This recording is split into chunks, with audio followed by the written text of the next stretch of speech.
Hello, everybody. I know it's Thursday. We know we're going to go live Tuesday, but it's Thursday. Welcome, everybody. So, I am Jamilah, aka the IEP Coach.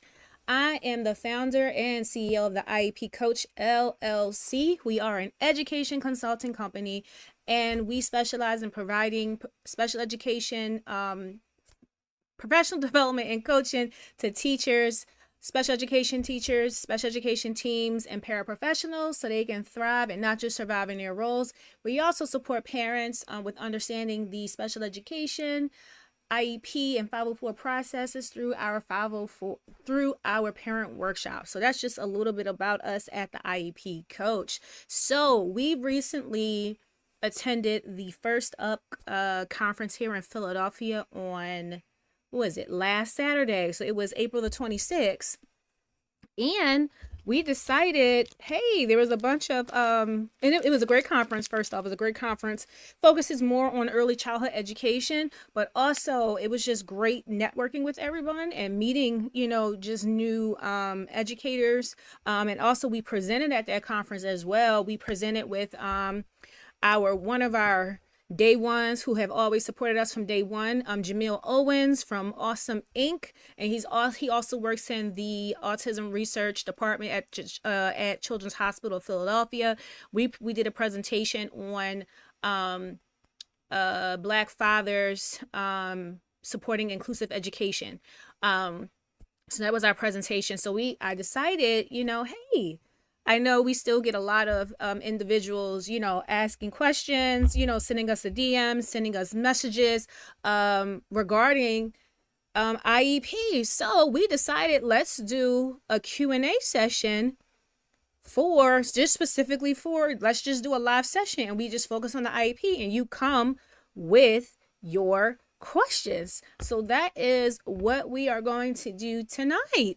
So definitely share out this live with as many people as possible because we're gonna be talking about the IEP, all things about the IEP. Okay, whatever questions you have, no question is stupid. No question is like what? Ask away. So as I'm telling you, so make sure you share this out with anybody who who has a child with an IEP, or thinking about getting an IEP for their child. Their child already has one. Their child may be transitioning. You got SPED teachers, some administrators. Share out the live. Share it out. Share it out. As I'm telling you to share it out, I'm sharing it out myself. So please, and as you come in, let me know where you are tuning in from. So share out the live. Share out this live. I'm going to be sharing it out as well. And I hope everyone is having an amazing day. I know some of you out there, you're suffering due to the the change in the season. Your allergies are bothering you. Oh my goodness, I was suffering last week, but I'm doing better. I'm hanging in there. I got some allergy medication and it has been helping. It definitely has been helping me a lot. My eyes were itching so bad, but luckily, I got some relief through, my medication. Okay, so share out the live. Share out the live. All right, we're gonna go ahead. We're about to get started. Hold on. Okay, sharing out the live. I'm sharing it out. Share it on your social media as well. And just a reminder, we have our IEP newsletter. You should subscribe to our newsletter. And it's not your average newsletter, okay? Our newsletter is not article based. Our newsletter is strategy based because we want you to be able to take what we are telling you, strategies and tips, and be able to apply it immediately. So you can apply it the same day you're reading that newsletter. You can apply it the next day. Okay? That's how we work at the IEP Coach. We don't want to just talk about the issue. We want to talk about it and give you strategies that work and that you can implement. Okay? And it's not just one of those, oh, we're only talking to parents, we're only talking to teachers. No, we're talking to the admin too, because this is what you can do for your teachers. This is what you can do for your parent. And this is what you can do as an administrator to support whatever topic we are focusing on. So I'm going to sharing the link in the chat. So make sure you subscribe so that way you can be the first to know when we drop our new editions. Okay, so let me put this here. And it is called the IEP Insider.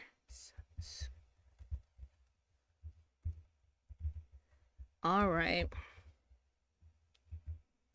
And thank you everyone who attended our the request to results workshop. It was fantastic. Of course it was fantastic. Okay, so thank you all for tuning into that. And listen, you got questions? Drop them in the comments now. Drop your questions in the comments. Drop your questions in the comments. And I know it takes you a minute to type your questions, but go ahead and drop them in the comments. All right. Go ahead, drop them in the comments. And I'm also going to be answering questions that were sent to me prior. All right. So drop your questions in the comments. Drop your questions in the comments. All righty. Drop your questions in the comments.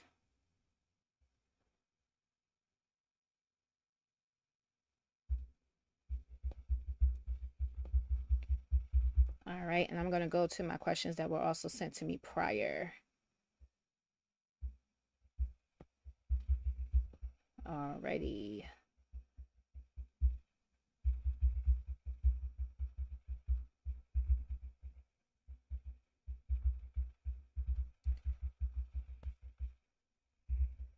All right, let me check. Let's see. Any question? All right, let me go here. All right. So we got a mix of questions that was sent prior, and we're going to jump right into them. So now, before I start answering the question, I just want to say, for those of you who are not sure of what an IEP is, an IEP stands for Individualized Education Plan. Okay, some states say individualized education program, but it is a legal binding document that lists the goals and objectives of students who qualify for special education services to thrive in their education. So it is going to list goals, objectives, and services and supports that they will require to thrive in their education. All right, so that is what an individualized education plan is, and there is no cookie cutter IEP. Your IEP won't look like my IEP. My IEP won't look like your IEP. So that's why it's an individualized education plan. So it's individualized to that particular student. Okay, so that's what an IEP is. Now, those of you who are joining in, drop your questions about your IEPs in the comments, and we're going to address them. And I'm going to just start with the questions that was sent to us earlier. So somebody said, someone asked, can I bring someone with me to the IEP meeting? Yes, you certainly can bring someone with you to your IEP meeting. I always say let the IEP team know that you're bringing someone, just so they can add them to the attendance sheet. But I always encourage parents to bring someone to the IEP meeting, especially if it's someone who is a positive influence on a student, or they may be supporting the student outside of the school. Absolutely bring them, because they can offer additional support and additional information on how to support the student. Okay, so yes, you absolutely can bring someone to the IEP meeting. All right, let me go to the next question. Another question is, will my child's IEP follow them to college? That is an amazing, that's a great question, actually. Okay. So it's not, the IEP doesn't follow them to college, is a different level of support. So when your child turns 14, that's when you should start transition planning. So basically figuring out what your child is going to do after they graduate high school. Okay.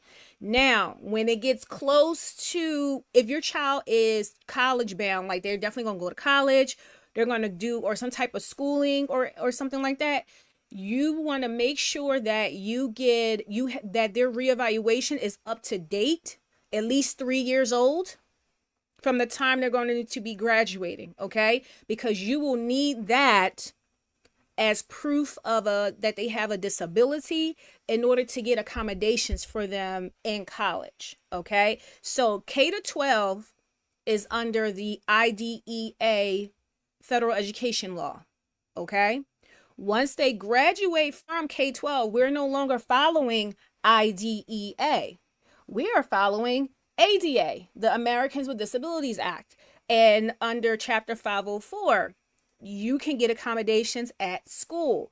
So if your child requires accommodations in college, what you need to do is whatever college, university that they plan to attend, you definitely want to have, now you have to make sure your child is doing this. Now, of course, you can support them before they actually enroll into the school, but your child, the student needs to contact the school, because that's one of the biggest differences going from K-12 to post-secondary education. No one's talking to you as a parent. They're going to talk to your student, to the student. Okay. So the student needs to contact, now it may be called the Center for Academic Achievement. It could be academic support. You can research the different, the names of the department, but you would see who that person is you need to contact at the university and put in a request for accommodations. Now, what you will need is, a lot of people think, oh, I need to just give them my IEP. No, you don't submit your IEP. What you need to submit is your most recent reevaluation or your evaluation report, because that document, that reevaluation or initial evaluation report, that is going to list the child's disability and how it impacts their education, how it impacts them. Okay. That is the supporting documentation you need, especially if it's a learning disability. Okay. Now, if it's like a psychological disability, your physician, your psychiatrist or your psychologist that you are seeing, that where you got that diagnosis from, whether it is depression, anxiety, they will have to submit documentation that you have that that you have that diagnosis. So it has to be on official letterhead. It has to list the psychiatrist or the psychologist that is seeing you or servicing you. They have to sign it. They have to list your diagnosis clearly and directly, and how it impacts your life, how it impacts your everyday. If it does not list any of that, then you're going to have to get documentation to do it. Okay. You're going to have to get documentation that will clearly state what your disability is and how it impacts your life. Okay. So any type of disability that you have, that you require accommodations for, you have to have your documentation that clearly states that disability and how it impacts your life or impacts your education. So you can get accommodations for a learning disability, for a psychological disability, hearing impairment, visual impairment, physical impairment. You can get accommodations in college, but it is not an IEP. It is not an IEP. Okay? IEP stop in K-12.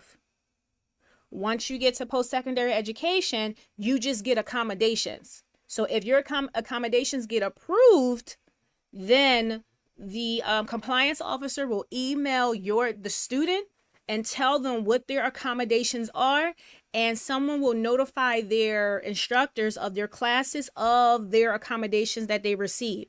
Now, I have to tell you, accommodations that you got, that your child received in K-12, they're not going to be the same in post-secondary education, because your approved accommodations have to align with your disability. If your accommodations, you're not going to get an accommodation with anything that does not apply to your disability. And a lot of times, students in K-12 who have IEPs, some of their accommodations have nothing to do with their disability. And that is I want to say new for a lot of parents, because they're like, wait, my child got this in high school. And it's like, well, you're not in high school, you're in college now. The accommodations are not the same. Okay. And they will look different. Okay. And then also, as a parent, if you know, perhaps, hey, my child needs some pushing, I need to know, when they get their grades, I need to know, you can sign the FERPA waiver, which will allow you to see the grades, or get information about the grades. However, instructors don't have to communicate with you. Okay. They don't have to. Like, you can communicate with them, but they're not obligated to respond to you. I just want to make you aware of that. But great question. That was a great question. Here's a question. Do IEPs become ISPs when they graduate from high school?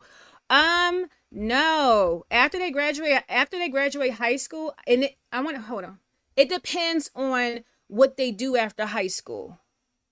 It depends on where they're going, what they're doing after high school. For example, my younger sister has an intellectual disability. So after high school, college, she was not a college-bound individual. She's an individual who required supportive employment. So her IEP stopped in high school. It stopped. She started a work placement with a program here in Philadelphia. It's called PATH, and they support individuals with disabilities, adult individuals with disabilities, with work. So she got an ISP through her work program because she needed an ISP. Everyone doesn't require an ISP after they graduate high school. It really depends on the needs of that student. And a lot of times, if it's a student that has complex needs, they will get an ISP after high school. Now, someone who's college bound, they're not going to have an ISP. They will get accommodations if they request the accommodations and they submit the required documentation for their accommodations. The required documentation that about their disability, excuse me. So no, an IEP doesn't automatically become an ISP. It really depends on the student. Thank you for that question. Great question. And also, when it comes to college, again, they're going to communicate with your student. They're not going to communicate with you parents. They communicate with the student. Because at that point, it's a lot of self-advocacy. The student has to self-advocate. But there is support on campus. So you do have like success coaches. You do have, first year student, they do a lot of things for like first year students, etc. So you have to, you'll get connected with support. And you don't have to disclose to anybody what your disability is. But if you require accommodations, definitely get them. If you're in college, definitely get them. And don't wait until you get to college. You can, if you already picked, let's say you already picked you want to go to Dell State University, you already picked that school, like you want to go to that school, you can notify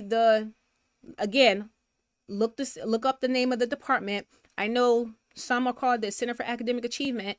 You can send in your documentation and request your accommodations.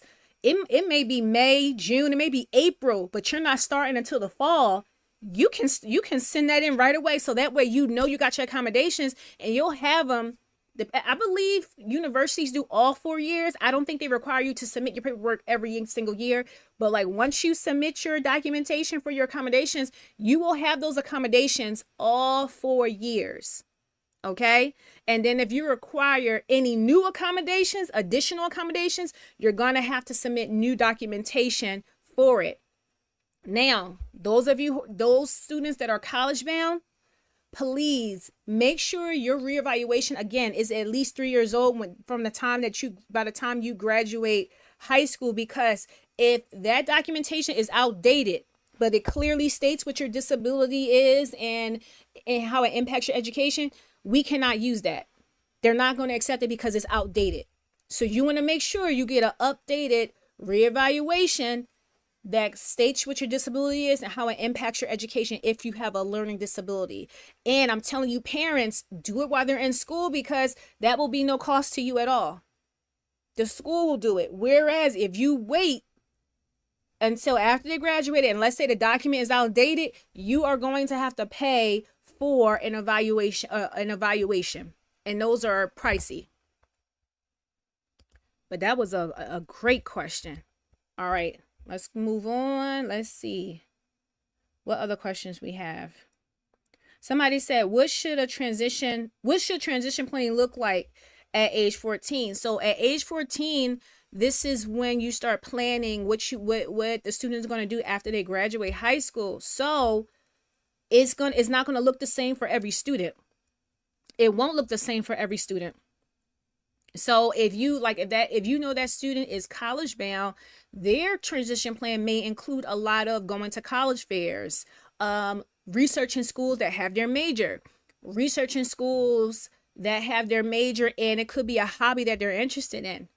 They may even go visit. They may do one of their activities could be going on a college tour. One could be, because the areas of your transition plan are post-secondary education, employment, and independent living. Hey, I want you to teach you, we're going to learn how to fill out a job application. We're going to learn how to do an interview. When it comes to independent living, you can focus on life skills, cleaning, cooking. All of those things fall under the transition plan.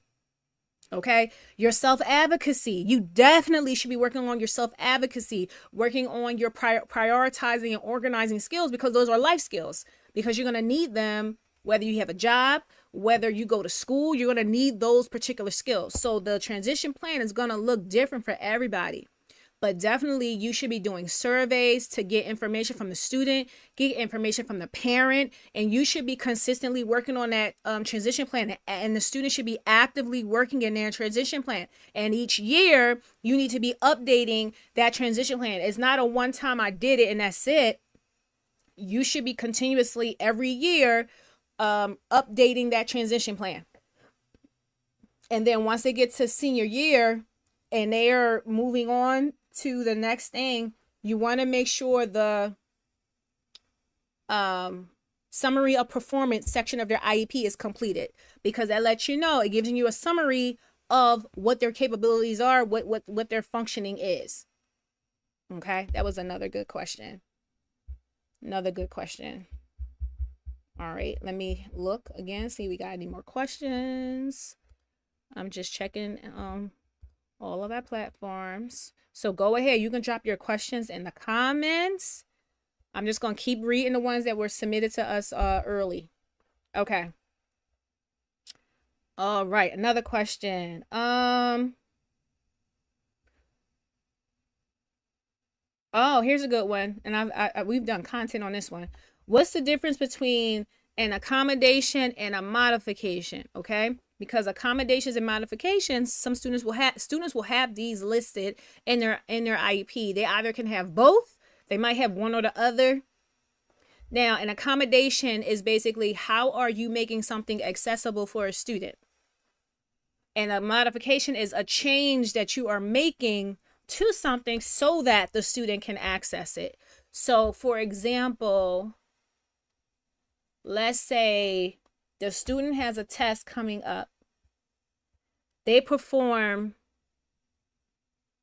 student has a test coming up. And they do better when they take it in the morning or when they are able to take it in a separate room. I'm making an accommodation for you to take your test in a separate setting. I'm making an accommodation. You know what? You do it better in the morning. I'm going to let you take it in the morning. That's an accommodation because I didn't make no changes to that test. That test is still the same. I'm accommodating you so that you can access that test. Okay. Another example is, let's say a student has low vision and I enlarge the print of the test.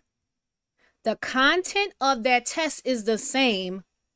I just enlarged the text so that way you can see it now. So I made an accommodation for you. Because some people might say, but you changed the test. I didn't change the content of that test. That test is still the same. Still got the same questions, everything. I just enlarged the text so that way the student can access it. Now, modification, let's say, oh, I change the format of the test. Let's say everyone else got essay questions on their test, but I changed the format for this student and I do fill in the blanks, I do matching, and I do multiple choice. And I changed how the questions are worded. I modified that test so that way I'm helping the student I'm helping the student to access that particular test through the modifications. Because if I just give them essay questions, it's gonna be they struggle with writing, they struggle with all that, and they will take forever taking the test. So I'm gonna change the format, I'm gonna modify it for them so that way I can still they can still take that test. Now clearly it's a different test. I modified it. I may have shortened the question. I may have shortened the length of the test. I may change. I shortened the length of that test. That's a modification. I changed the format of that test. That's a modification. Because you're changing it. Okay. All right. Another question. Let me see. What else do we have here?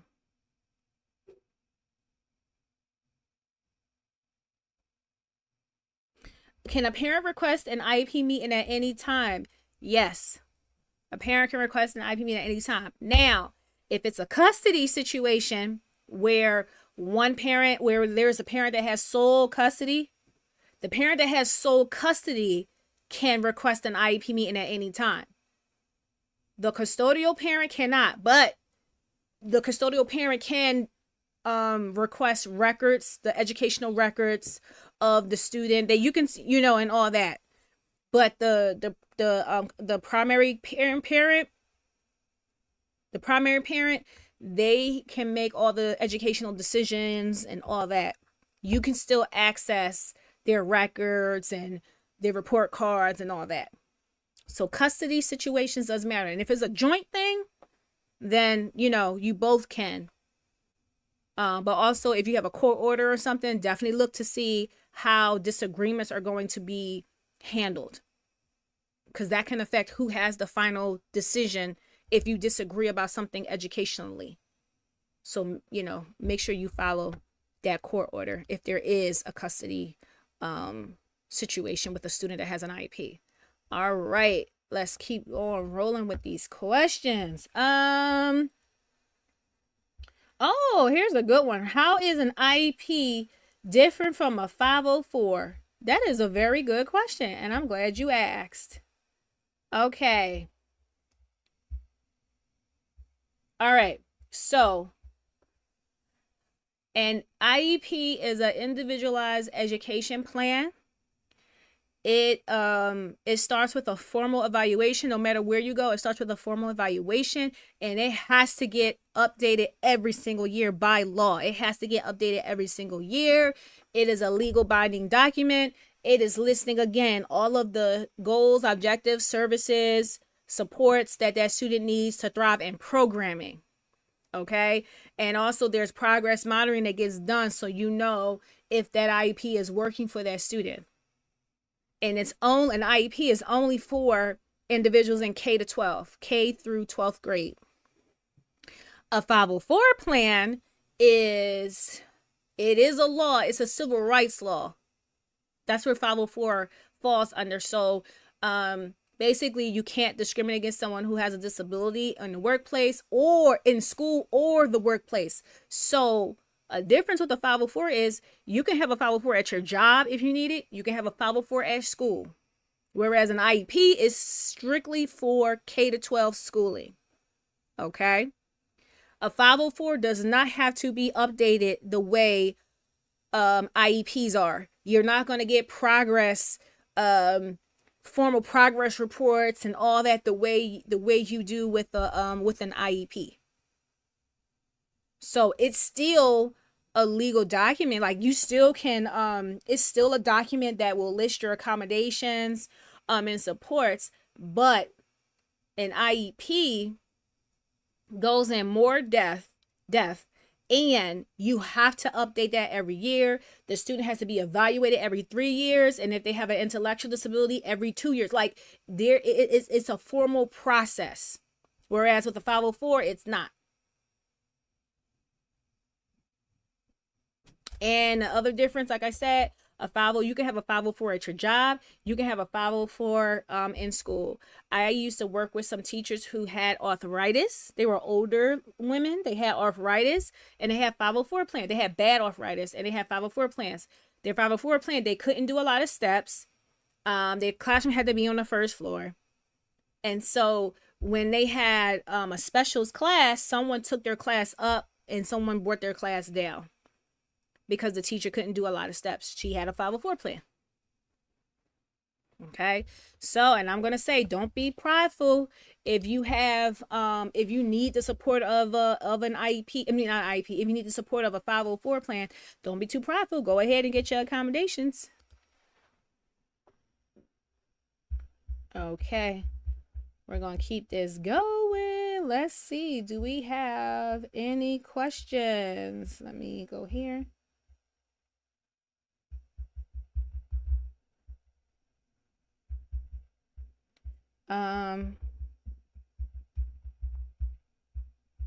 Okay, let's see. Any questions?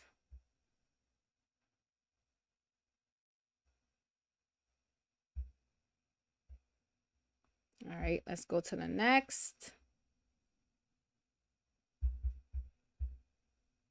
Hold on. Any questions?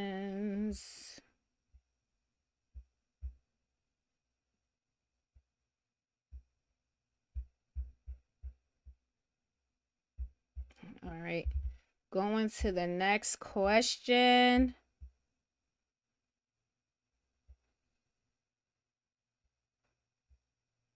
All right, let's go to the next question. All right, next question is, who is supposed to attend an IEP meeting?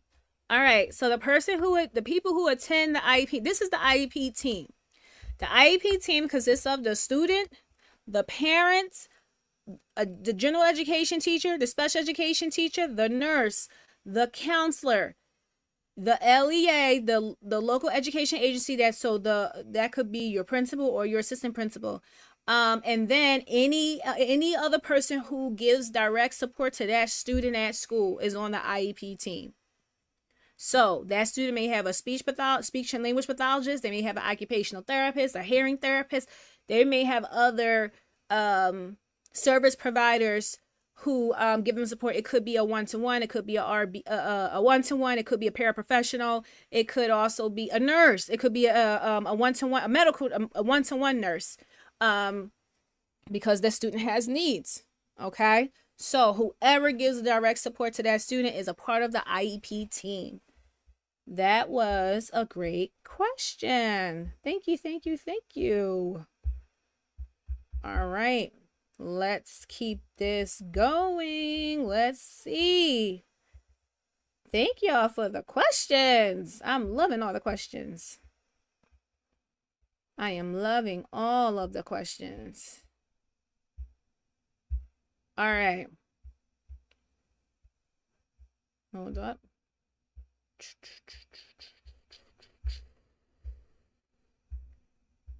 Ooh, ooh, ooh. Alrighty. All right, next question. What do I do if I think my child needs an evaluation? Man, you should have came to the workshop on Tuesday because we went over this. All right, so if you think your child needs an evaluation, you should make a formal request to get your child evaluated and do it in writing. I would say preferably through email because that email can serve as your documentation because you have a timestamp on it, the date you sent it, and you can send it to multiple people and you can CC people. So, and you, with your request, you want to state who you are to that student.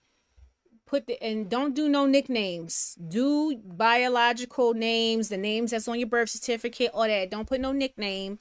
Put your child's student identification number on there, and be clear with who you are and what your request is. So don't just say, I'm requesting that my child be evaluated, period. No.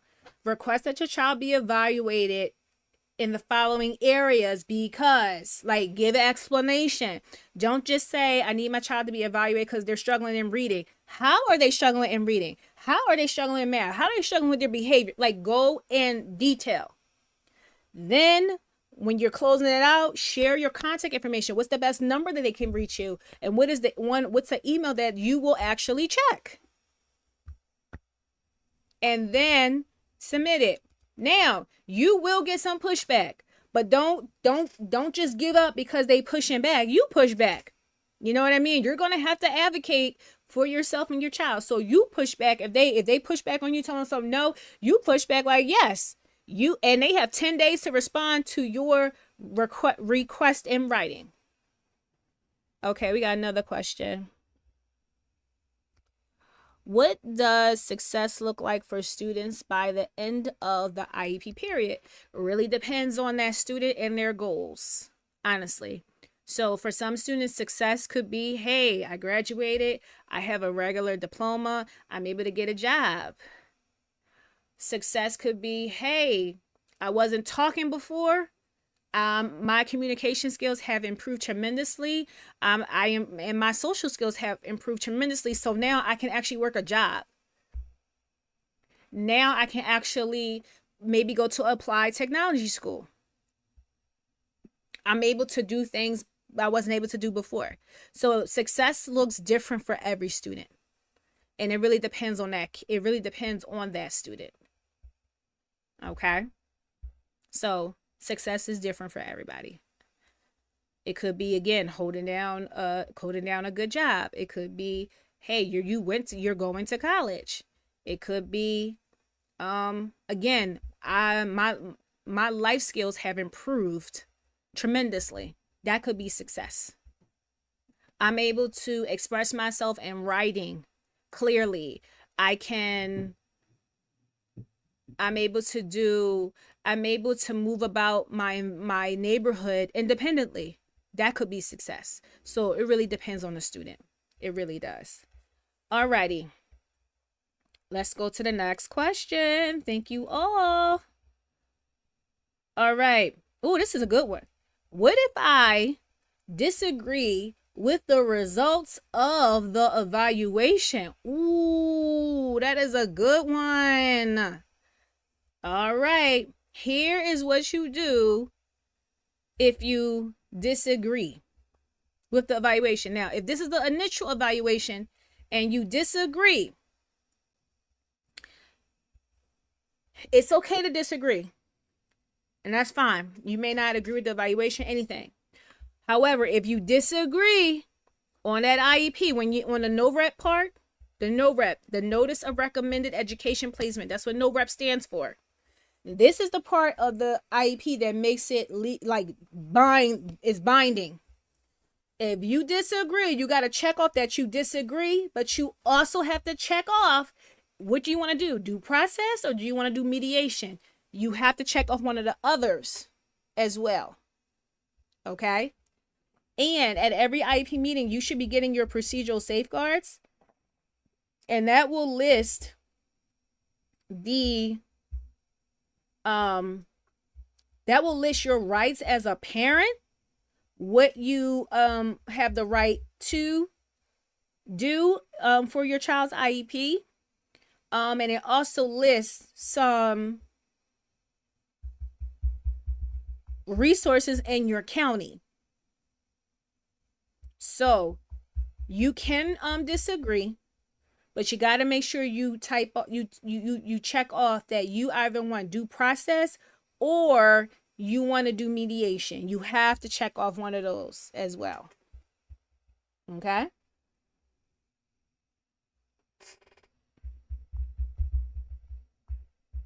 All right, let's keep it going. Let's keep it going.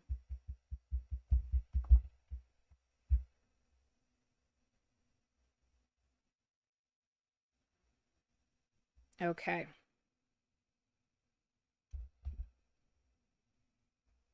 All right.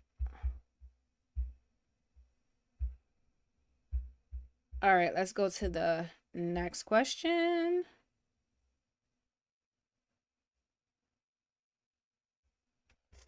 All righty.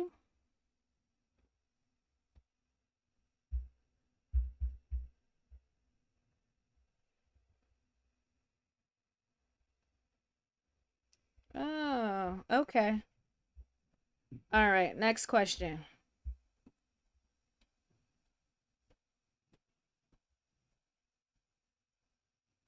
What happens during a reevaluation? Okay, so what happens during a reevaluation is basically the IEP team is reviewing the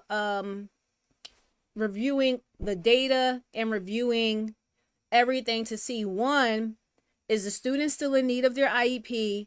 Two, also, are they still, is that classification that they initially received, is that still true to them? So you may have been diagnosed with a learning disability. Do you still qualify? You're basically seeing that the students still qualify for special education services when you do a reevaluation.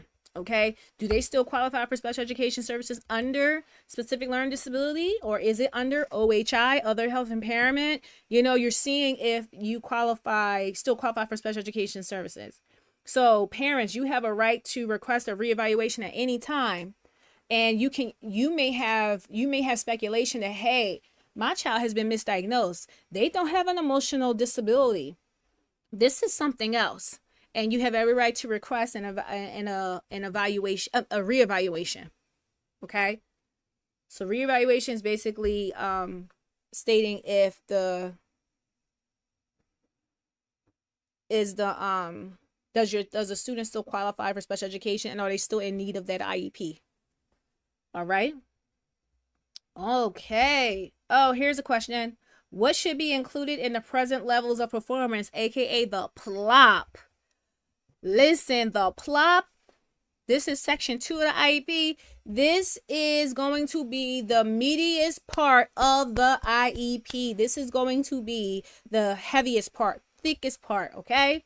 Because student input goes there, teacher input goes there,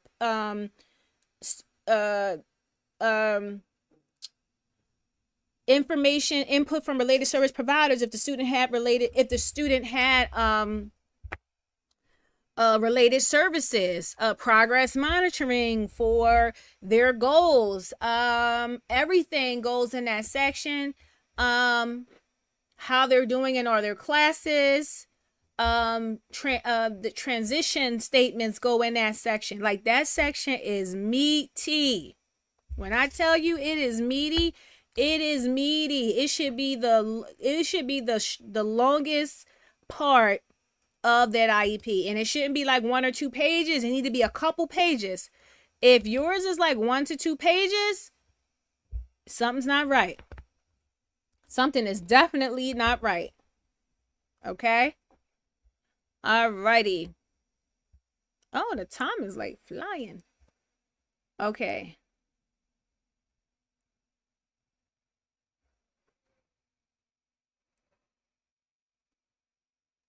One question says, oh, here's my water. I thought I left. I gotta take a sip of water. Sorry.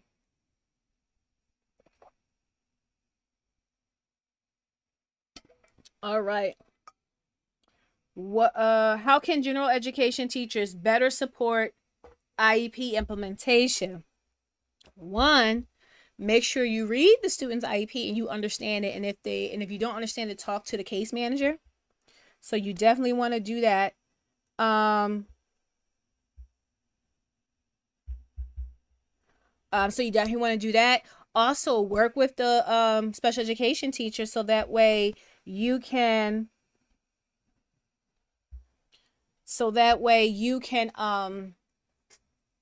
you guys can plan, and they can even tell you information to help you support the student in the classroom. And also share your concerns, share your questions. It's okay as a gen ed teacher to be like, listen, I'm having trouble with how can I support this student in the classroom? And I have all these other students. How can I do it? How can I support them? Like, you can ask the case manager to help you.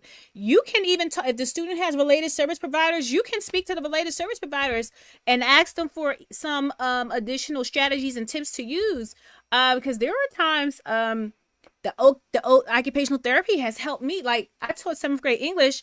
I never forget, she told me a resource that I could use. I started using that every year.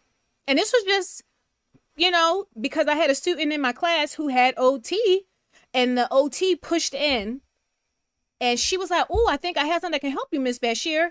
Perfect. That was great. That was great. Hey, talk to me, Tan. No, definitely you can drop your questions in. You can drop them in. All right. Oh, somebody said they're going through the process now. They are being overwhelmed is an understatement. Oh, I'm sorry that you're overwhelmed.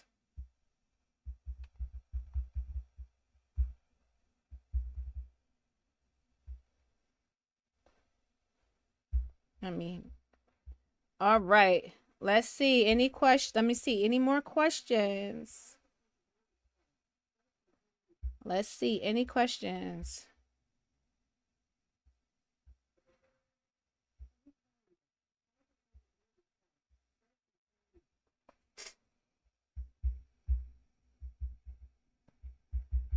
All right.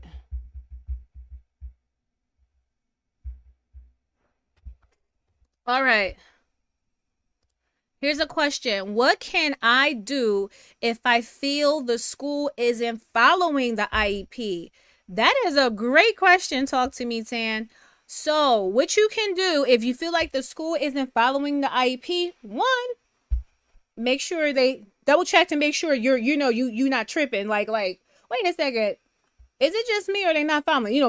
Double check for sure that they're not following it. And then you can bring it to their attention. Like, excuse me, my child has this IEP, my child has these accommodations, they're supposed to get XYZ, they're not getting it. Can we come up with a plan? You can talk to the teachers directly. Now, if you're not getting a response, you can schedule a meeting with all of your child's teachers, and make sure and definitely make sure that case manager is there. So that way that they can, you guys together can talk about what is in that child's IEP and what they're supposed to be getting in the classroom. There were times at the beginning of the year, we had, we would meet with a parent at the beginning of the year and talk about what accommodations their child required, talk about their IEP, talk about any questions that they had, making sure we all were clear on a child's IEP. So you can definitely schedule a meeting and do the same thing. All right. You can do the same thing. Hey, you can even screenshot, excuse me, these are the accommodations my child's supposed to have. I don't feel that I feel like you're not following it.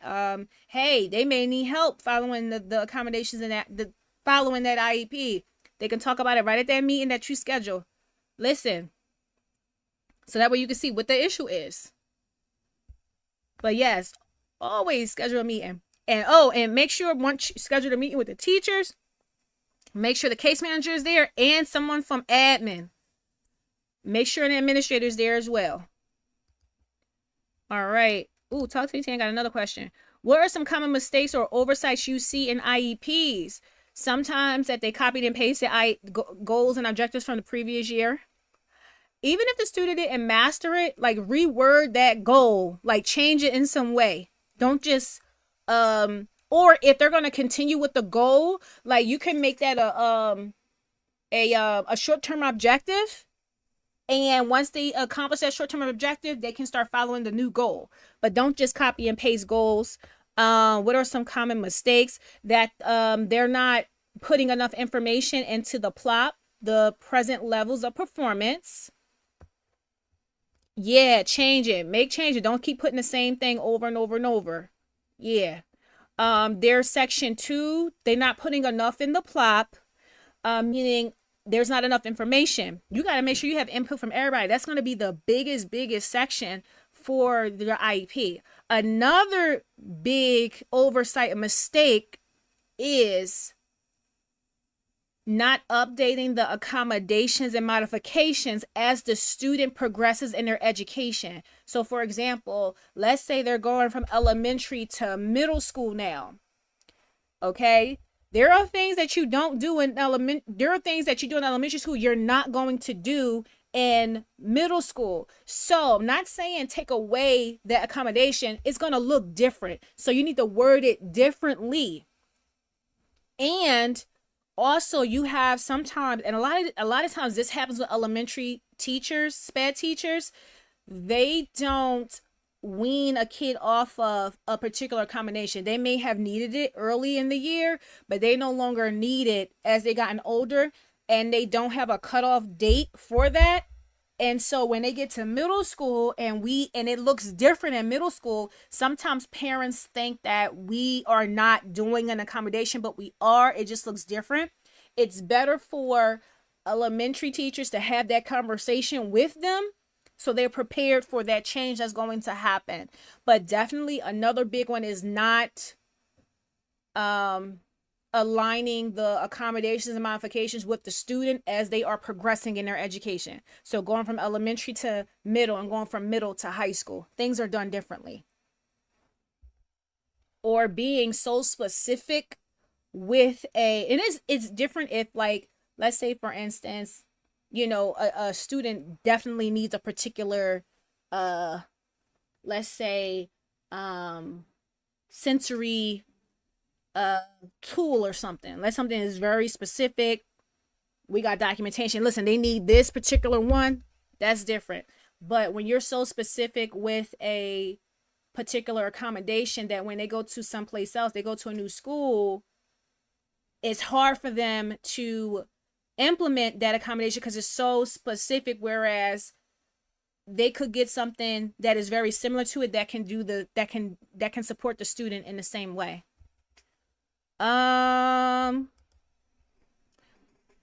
One more question. Now that I am thinking about retention, how should IEP teams address regression or lack of progress without defaulting to more minutes as the solution?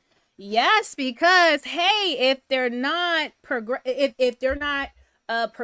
now, yes, at first you may increase the support, because you may say, okay, maybe the amount of support we have is not enough, and you have to increase the minutes. Now, increase the amount of time, increase the amount of services that you are providing.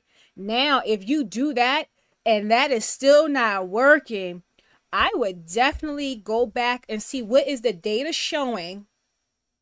And it's possible that, hey, something else is impacting this student's education. This student could be dyslexic and we don't know, and this is why they're struggling so much. We have support for them, but we need to change our support because they are dyslexic.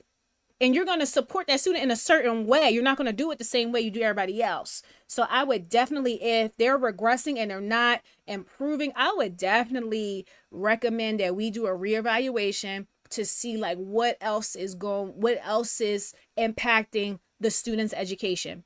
because the data is not going to lie. You can look at the data. Okay, they're not progressing, or if they're very inconsistent, like you can't even follow, there's really no trends.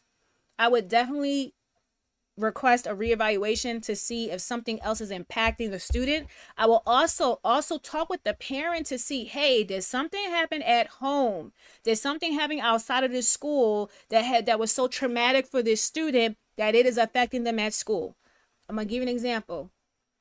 I had a student. I got her in 7th grade.